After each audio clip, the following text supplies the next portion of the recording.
The Boston Celtics is one of the most historic NBA teams and the winningest franchise in its playing history, showing its dominance every decade of basketball that we could possibly see.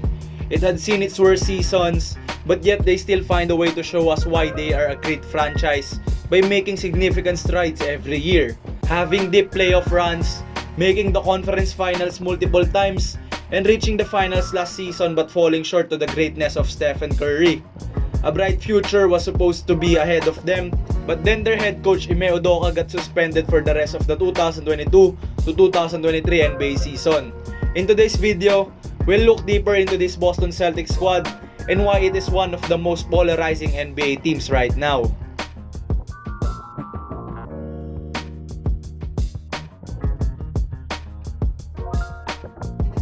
We'll start this narrative to the beginning of the IT breakout season in 2015. Boston was swept by the Cleveland Cavaliers in the preceding playoffs, lacking the talent and depth needed to have a deep playoff run. But this season is different. Isaiah Thomas, a 5'9" guard whom they traded for Marcus Thornton in a first-round pick, turned out to be a stud. This season, he averaged 22.2 points, 6.2 assists, and 1.1 steals on his way to be selected as an All-Star that year. He led the team to be the 5th seed of the Eastern Conference at a 48-34 record.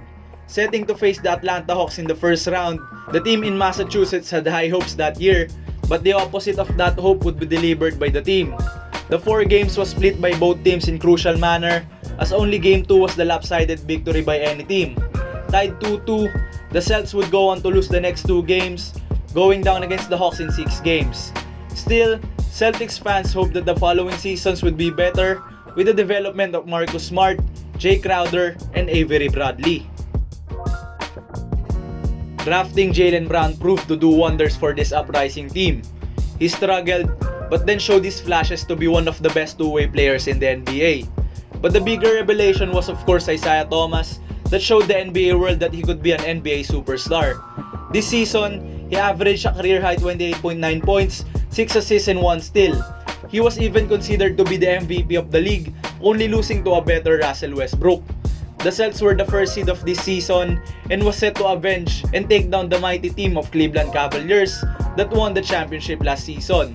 In round 1, they almost blew a home court advantage to an 8-seeded Bulls, losing its first 2 games but then redeemed their steam to finish Wade, Rondo, and Butler in 6. Their next opponent was John Wall's Washington Wizards, battling in an epic 7-game series with Wall and Isaiah Thomas going at each other to take their teams to victory. This is the series where the NBA world seen the dedication of IT by playing with a heavy heart, with the death of his sister, dropping a 53-point bomb in Game 2 to take the win. They ultimately won the series and was set to face, of course, the Cleveland Cavaliers. They were outmatched by LeBron James and Kyrie. Isaiah turned out to have a hip injury, an injury that would be the cause of his downfall in the following years. They went down in 5 games against the Cavs, ending their season with yet another disappointment and heartbreak. The 2017 NBA season for the Celtics is the year of huge trades to push their team to a greater heights this season. They traded away Isaiah Thomas in exchange of Kyrie Irving in a bizarre fashion. They also signed All-Star Gordon Hayward to help Kyrie and drafted Jason Tatum as the 3rd pick of the 2017 NBA draft. Their core players now look like Kyrie at 1, Jaylen Brown at 2, Hayward at 3, Tatum at 4, and Horford at 5. A team full of championship aspirations with the talent and depth that their team had. Yet another disaster struck their team. Hayward would injure his ankle severely 8 minutes into his Celtics debut, and Kyrie would go on to miss the playoffs with a season-ending knee injury on April 2018. Still, their team banked on its young duo of Brown and Tatum, plus the veteran presence of Al Horford. They finished the season as the 2nd seed. They faced a hungry Bucks team led by Giannis Antetokounmpo and would take the series to 7. Despite being the heavy underdogs missing Kyrie, they won in advance to the 2nd round. They faced the rejuvenated 76ers team led by Ben Simmons and Joel Embiid that they ultimately defeated in 5. In the conference finals, they were set to face again the team of LeBron James, a much weaker team this time. Jason Tatum would be a revelation in this series, averaging 17.9 points, 4.1 rebounds, and 2 assists in 7 games against the Cavaliers in the 2018 Eastern Conference Finals in his rookie season. They thought they had Cleveland in the bag when they took 3 games out of the first 5 meetings, but they would be under the hands of one of the best playoff performances of all time, of the one and only King James. They would lose in Game 7, 79-87, but Jason Tatum had one of the most memorable posters you could ever make.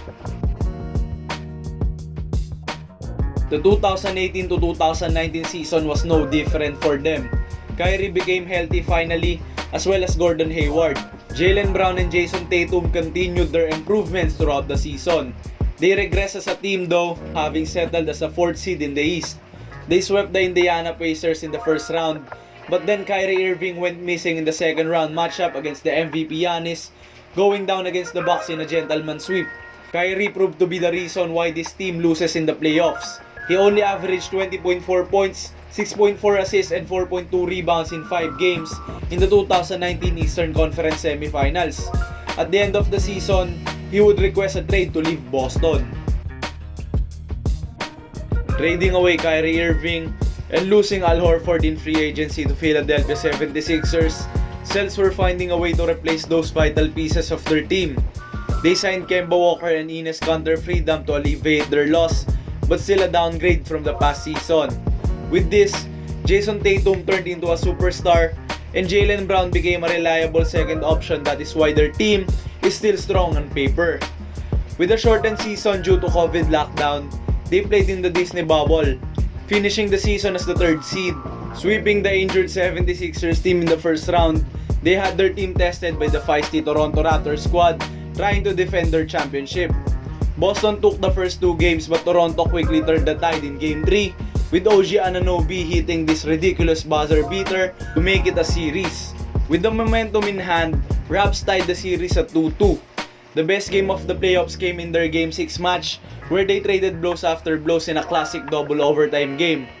Boston had the chance to finish it in 6, but the Raptors stayed resilient. In the deciding Game 7, Tatum scored 29 to advance to the Eastern Conference Finals and faced the red-hot Miami Heat team. Tatum almost had the game-winning dunk in Game 1 if not for this impossible block by Bam Adebayo. Miami Heat took them in 6 games, and another disappointment loomed over Boston for another year that they thought they had the jump they needed.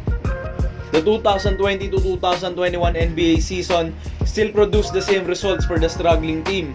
Kemba was not playing at a high level and was always injured, and their team as a whole was messed up. They were in the play-in just because of the heavy lifting Tatum and Brown did to save the season.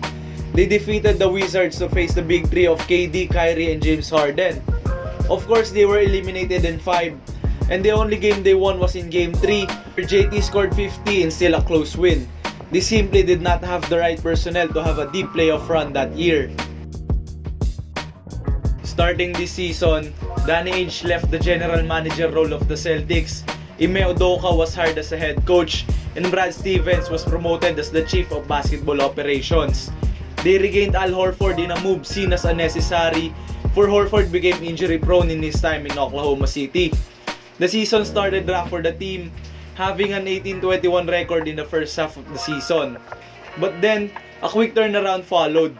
They had their string of wins, and their chemistry went at an all-time high after Marcus Smart called out their stars. Finishing the season as the 2nd seed, they had the revenge tour on a dysfunctional Brooklyn squad, taking them in a sweep to avenge their loss the last season. They faced an injured Milwaukee Bucks team in the second round, where they almost went down in 6, if not for Tatum and Brown going berserk in the last 2 games to finish the defending champions in 7.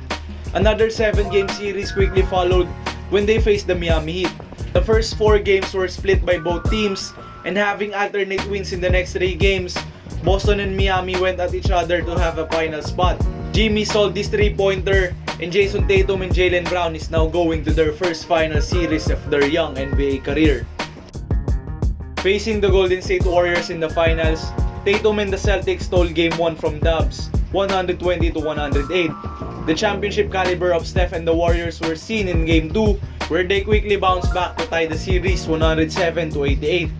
Switching the home court advantage from the Bay Area to Boston, they quickly capitalized and win Game 3, 116-100. Boston thought they had the Warriors in the bag, but then Steph Curry turned into an unstoppable monster, while Jason Tatum was lost in the limelight, struggling to put his team in his shoulders. They would go on to lose the next 3 games to go down in their first ever finals appearance. Jaylen Brown took the load in the do-or-die Game 6 with 34 points, but that is not enough to extend the series in 7. With all the ups and downs of this Boston Celtics team in the past decade, it is understandable why fans find it hard to support them consistently. One season they'll show great promise, the next season they would become a laughingstock in the NBA. This season, their head coach was suspended for a year for breaking the organization's code of conduct, a huge blow for their new face team. Jaylen Brown has also an expiring contract, and the loss again in the playoffs will put them in a huge jeopardy. Huge pressure is present for the Celtics team, and falling short of an NBA ring is a disappointment season for them. Tatum had to step up and become more aggressive if they want to win, and their team has to adjust to the new and temporary coaching change within their organization. And those are the reasons why this team is the most polarizing team in the NBA right now. But what do you think? Can Boston finally win a ring this year? Let me know if you reached this video by commenting Celtics in the comment section. Please like and subscribe if you want more of this type of content. And as always, I will be back, Goat Fam. Have a great day, y'all.